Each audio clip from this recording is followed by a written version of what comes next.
Hello friends, स्वागत है आप सभी का आपके अपने YouTube channel study session with HM में। तो फ्रेंड्स, आज अपन आरबीसी क्लास 10th साइंस के चैप्टर नंबर 2 अम्ल क्षारक एवं लवण के भाग 10 को शुरू करेंगे। भाग 10 के अंतर्गत आज अपन चर्चा करने वाले हैं पेज नंबर 27 एनसीईआरटी के पेज नंबर 27 पर जो हमारे प्रश्न हैं दिए हुए हैं उनका सॉल्यूशन अपन आज देखने वाले हैं। तो पहला प्रश्न जो है वो आपके सामने कुछ इस तरीके से है कि HCl, HNO3 आदि जलीय विलयन में अम्लीय अभिलक्षण क्यों प्रदर्शित करते हैं, जबकि अल्कोहल एवं ग्लूकोज जैसे यौगिकों के विलयनों में अम्लीयता के अभिलक्षण नहीं प्रदर्शित होते हैं। तो सबसे पहले तो मैं आपको क्वेश्चन का मतलब समझा देता हूँ।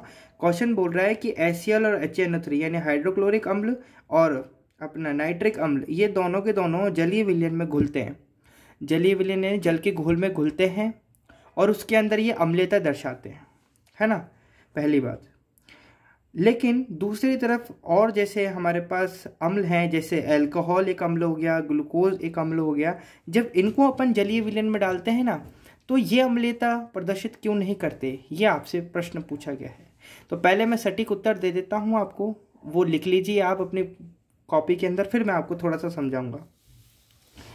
देखिए, HCl, HNO3 आदि जलीय विलयन में आयनित होकर क्या होकर आयनित होकर H+ आयन देते हैं, अतः ये अम्लीय गुण दर्शाते हैं, क्योंकि अम्ल वह होते हैं जो जलीय विलयन में H+ आयन देते हैं। लेकिन अल्कोहल एवं ग्लूकोज के जलीय विलयन में H+ आयन नहीं बनते, क्योंकि इनमें सह संयोजी गुण होता है, अतः ये अम्लीयता प्रदर्शित नहीं करते हैं। समझ में आया आपके? अब मैं आपको थोड़ा सा समझा देता हूँ क्या बात हो रही है। देखिए, पहले क्वेश्चन में क्या बोला कि HCl और HNO3 ये दोनों क्या करते हैं, जल के साथ अभिक्रिया करते हैं या जलीय विलयन में घुलते हैं, और जलीय विलयन में घुलकर क्या अम्लीयता प्रदर्शित करते हैं। क्या प्रदर्शित करते हैं? अम्लीयता प्रदर्शित करते हैं। जबकि अल्कोहल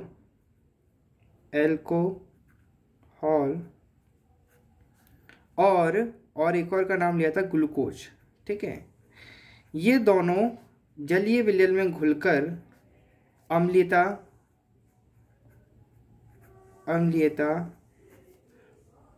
प्रदर्शित नहीं करते हैं।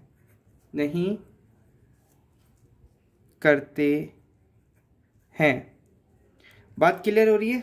यहाँ तक तो समझ में आया आपके कि ये दो बातें हैं। तो मैं सबसे पहले बता देता हूँ, ये जो अल्कोहल होता है ना, जैसे हाइड्रोक्लोरिक अम्ल का जो रासायनिक सूत्र होता है वो ये होता है, इसी प्रकार से नाइट्रिक का ये होता है।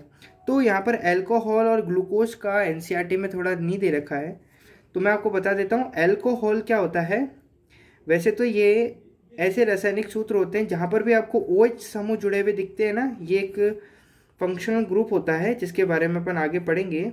तो ये फंक्शनल ग्रुप जो होता है, ये जो फंक्शनल ग्रुप होता है जिसके साथ भी जुड़ा होता है वो अल्कोहल होता है, ठीक है। जैसे बहुत सारे अल्कोहल होते हैं, जैसे मैं 2-3 के अगर आपको नाम बताऊं तो जैसे मेथनॉल होता है, हाँ पहले नाम बोला मैंने, मेथनॉल होता है, जिसका रासायनिक सूत्र अगर आप बात करें CH3OH होता है। तो यहाँ अपने पर OH दिख रहा है, ठीक है। एक होता है अपने पास एथेनॉल, हाँ एथेनॉल तो जैसे अपनी अल्कोहल जो अल्कोहलिक ड्रिंक्स होती हैं उनमें भी रासायनिक ये एथेनॉल ही है, जो होता है CH3CH2OH, ठीक है, इस तरीके का होता है, ठीक है। और ये तो बात हो गई अल्कोहल की। अब ग्लूकोज की बात कर लो तो ग्लूकोज जो होता है वो C6H12O6 है, ठीक है। रासायनिक सूत्र की बात हो गई यहाँ पर। अब समझ लो क्यों नहीं होता है, ये मैंने आपको बताया, क्योंकि HCl अम्ल के साथ अभिक्रिया कर जलीय विलयन में यानी एक्वस में H+ आयन, या फिर हम इसको H3O+ भी लिखते हैं। H3O+ माने हाइड्रोनियम आयन, क्या बोलते हैं इसको, हाइड्रोनियम आयन सबसे ज़्यादा लिखना यही चाहिए, हाइड्रोनियम आयन ही लिखना चाहिए। और H+ इसको भी लिख सकते हैं अपन हाइड्रोजन आयन, हाइड्रोजन आयन। तो क्या होता है, आप कारण लिख सकते हैं, मैंने बता दिया। समझाने के लिए मैं आपको बता रहा हूं कि HCl और HNO3 जल के साथ अभिक्रिया करके क्या देते हैं, H+ आयन देते हैं। वही तो अम्ल होते हैं, जो भी जल के साथ अभिक्रिया कर कर H+ आयन देते हैं उसे ही यहाँ पर अम्ल कहते हैं। और अल्कोहल, ग्लूकोज H+ आयन नहीं देते हैं, इसलिए ये क्या कहलाते हैं, इसलिए ये अम्लता प्रदर्शित नहीं करते। बातें क्लियर? एक क्वेश्चन अपना कंप्लीट होता है। चलिए अब दूसरे क्वेश्चन के ऊपर आगे बढ़ते हैं। दूसरा प्रश्न आपके पास दिख रहा है यहाँ पर कि अम्ल का जलीय विलयन क्यों विद्युत का चालन करता है। अम्ल का जो जलीय विलयन होता है वो विद्युत का चालन क्यों करता है, यानी कि प्रश्न का मतलब समझिए, जब अपन किसी अम्ल को जल के अंदर डालते हैं तो वो जो जलीय विलयन होता है, अगर उसके अंदर से अपन विद्युत प्रवाह करवाते हैं तो उसमें विद्युत का चालन हो जाता है ना। जिसका अपन ने एक उदाहरण देखा था, जब अपन ने बल्ब जलाया था, क्या कर कर NaCl का अम्ल लिया था, जलीय विलयन लिया था, उसके अंदर हमने रॉड लगाई थी, फिर हमने उसमें बल्ब जलाया था तो जल रहा था। ये सूचक था कि अम्ल के जलीय विलयन में क्या होता है, वैसे NaCl एक क्षारक होता है, लेकिन अम्ल में भी विद्युत का चालन हो जाता है। तो वो क्यों होता है, किस कारण होता है, उसका मतलब समझिए आप। पहले आप क्वेश्चन को लिख लीजिए और उसका आंसर बहुत अच्छे तरीके से लिख लीजिए, फिर अपन इसको समझेंगे। देखिए, अम्ल जल में घुलकर आयनों धन एवं ऋण का निर्माण करता है। दो प्रकार के आयन होते हैं अपने, एक होता है धन आयन और एक होता है ऋण आयन। तो अम्ल जल में घुलकर आयनों धन एवं ऋण का निर्माण करता है, इसलिए अम्ल का जलीय विलयन विद्युत का चालन करता है। इसलिए अम्ल का जलीय विलयन विद्युत का चालन करता है। जैसे HCl + H2O गिव्स, यानी उत्पादन में मिलता है H3O + Cl-। ठीक है, यह आपको समझ में आ गया होगा। इसको एक बार आप बोर्ड पे भी देख लीजिए, यानी कॉपी पे भी। क्या बोल रहे हैं अपन कि कोई भी जैसे अम्ल ले लेते हैं, अम्ल है वो जल के साथ अभिक्रिया करता है तो वो आयन देता है, हाइड्रोजन प्लस आयन देता है। इसी कारण क्या होता है, वो जो जलीय विलयन होता है, वो जो जलीय विलयन होता है, इस जलीय विलयन के अंदर विद्युत का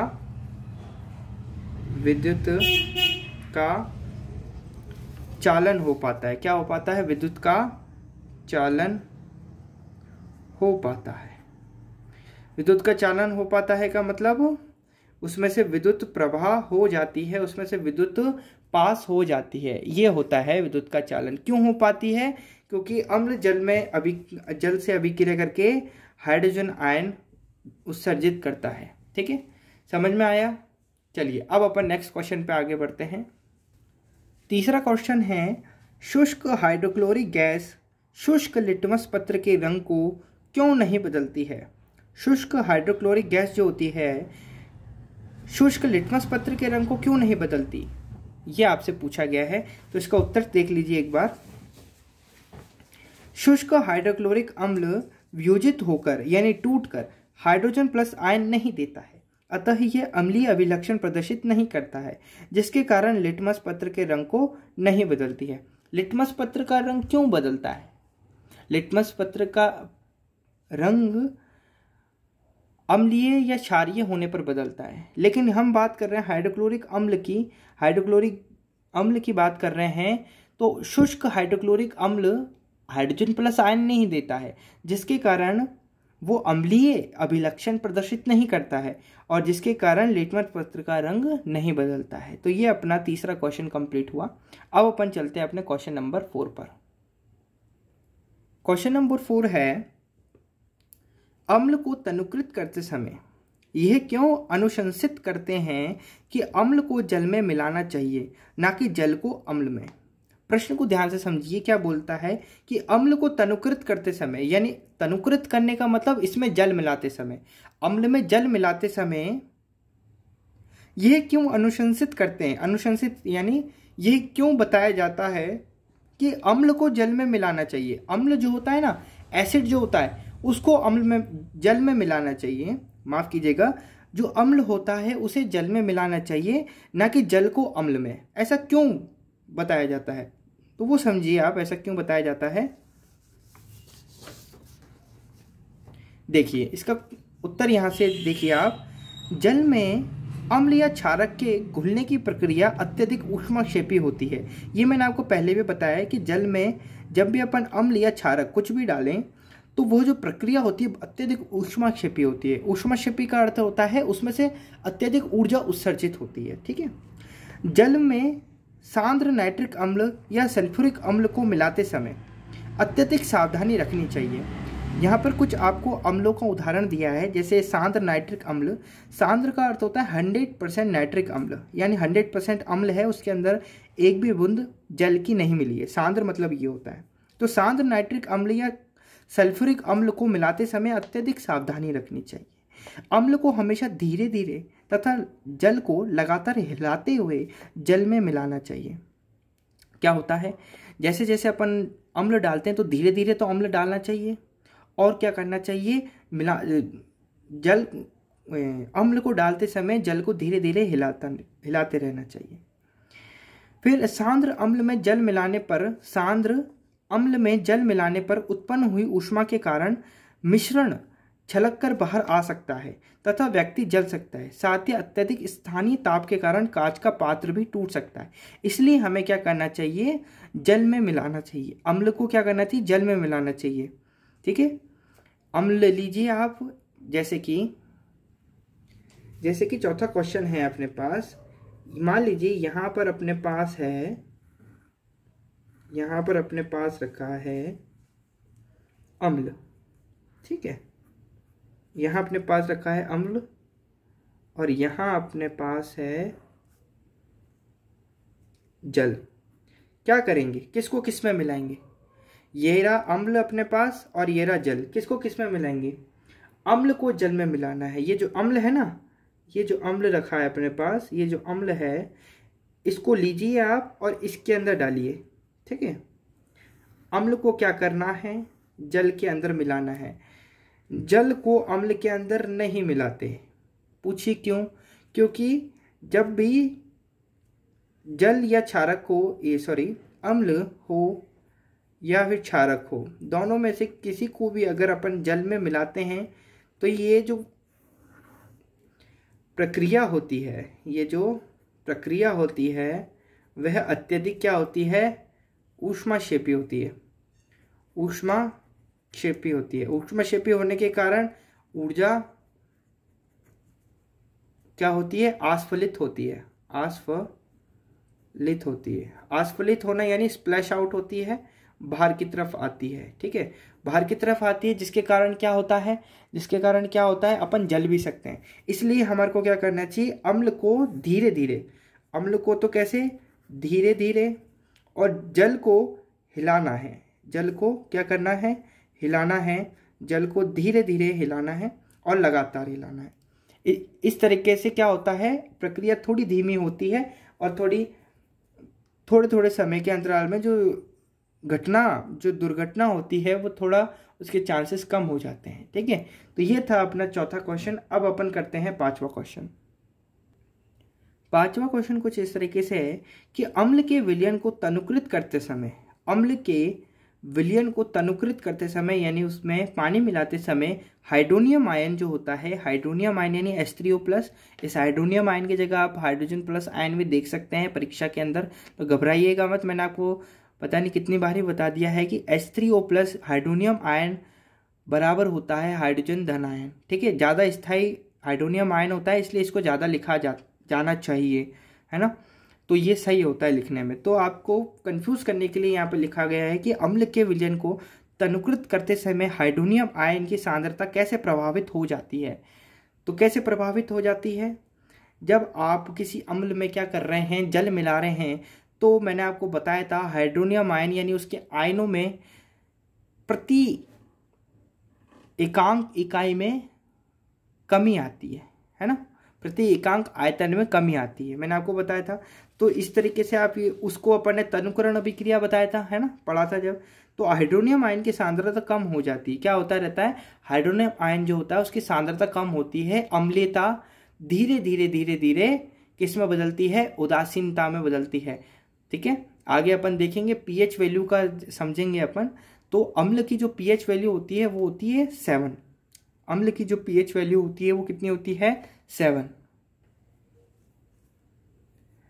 अम्ल जो होता है उसका पीएच मान कितना होता है, 7 से कम होता है, 7 से कम होता है। और जैसे जैसे अपन अम्ल के अंदर जल मिलाते हैं, जल का देख लीजिए आप, जल जो होता है, जल का जो पीएच मान होता है वो होता है 0, यानी उदासीन।